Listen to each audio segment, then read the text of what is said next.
Hi everybody. Okay. So this is video 5 for today, but I honestly been wanting to do a video about this movie for a while. I think most people have top 5 films when you think about an actor. So if you ask somebody what are your top 5 Tom Hanks films or Meg Ryan or whatever, they have the list already kind of on command. And one of the top films for me for Robin Williams, I think for anybody ever, is Mrs. Doubtfire because in my mind he got to show off his serious side and his comedic side, obviously, and his timing, where his mind was faster than anyone else's I think I've ever seen, where he was already setting up the next joke.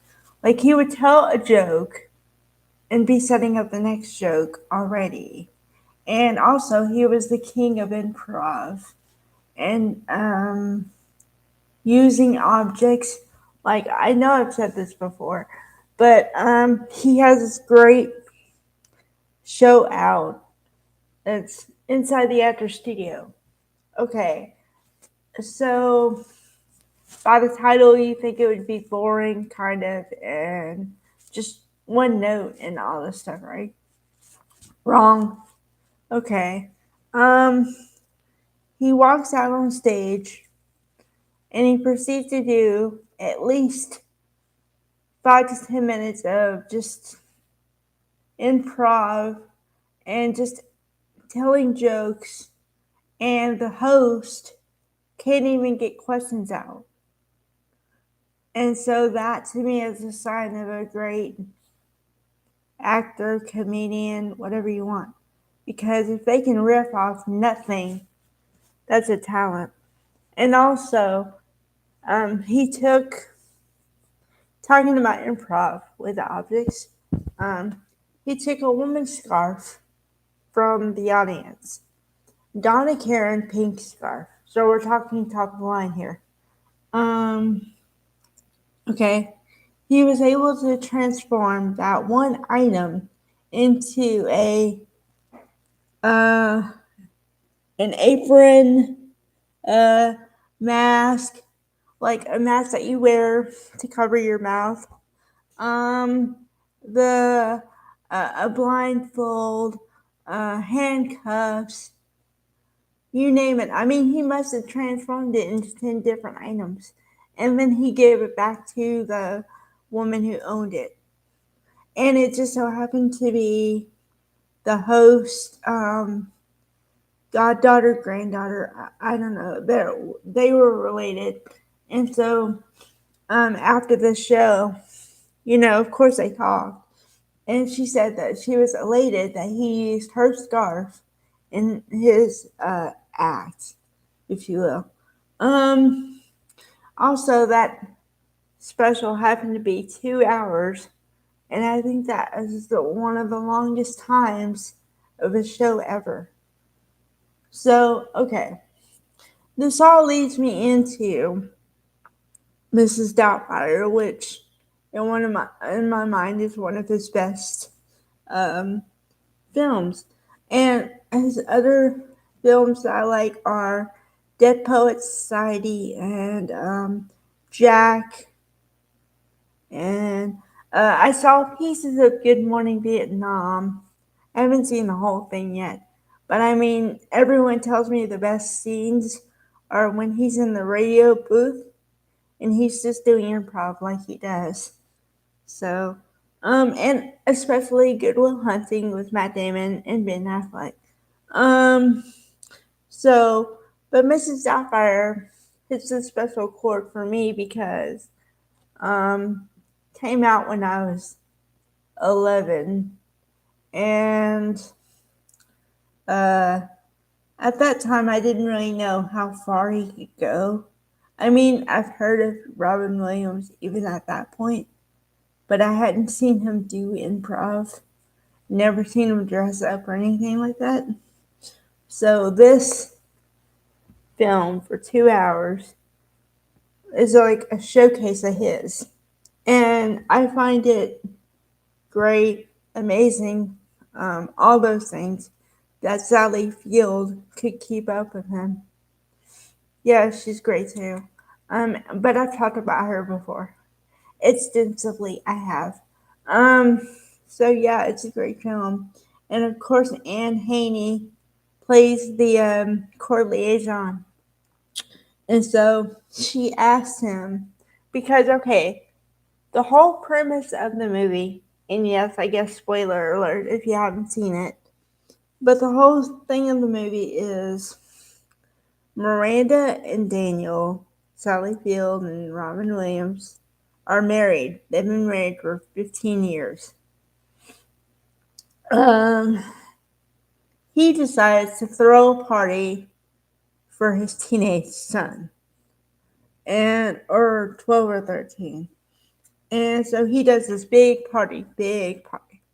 All the friends and farm animals and like a big sound system, the whole thing, right? Okay, so there's this neighbor, they have a neighbor who's like a nosy neighbor, okay?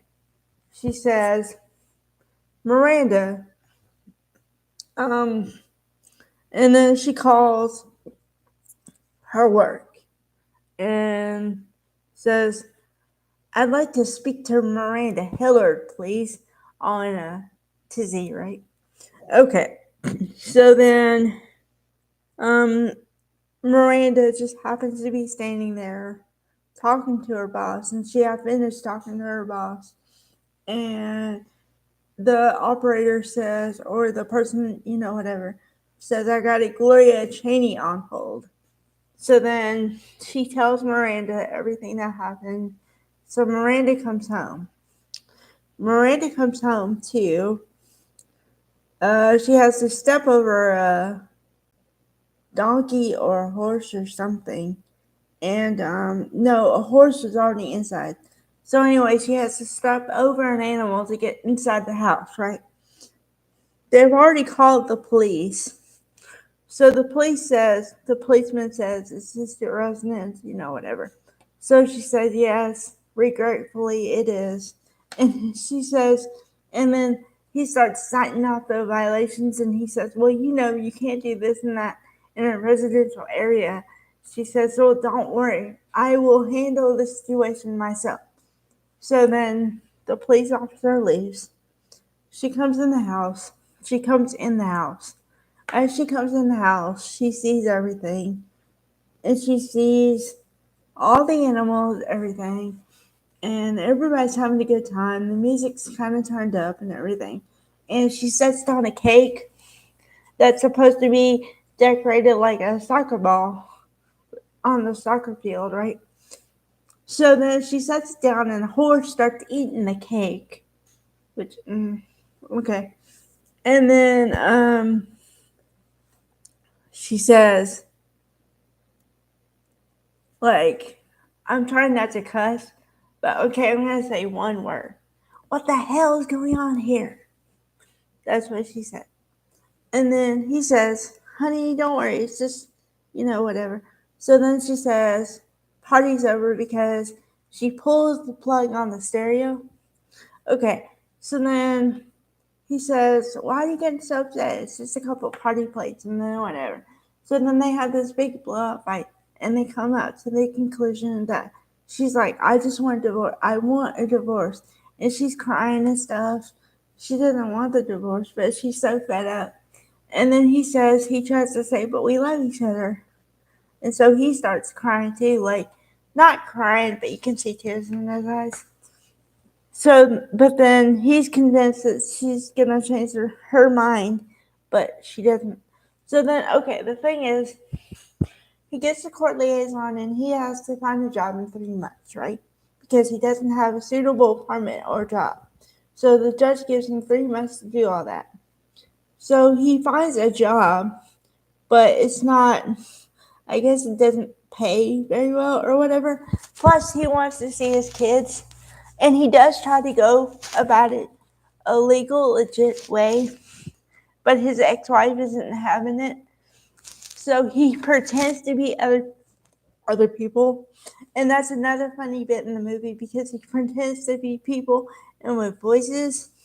And she keeps saying, no, no, no, no, no. So then he's like, okay, go for the kill. So then, so then he pretends to be a woman, like an old English woman or something, English, Scottish, like a mixture, right? Okay, so then the thing is that he has to dress like a woman because he's already portrayed the voice of a woman, right? Okay, so then his brother gets involved, gives him this bodysuit and whatever. And it's this whole process.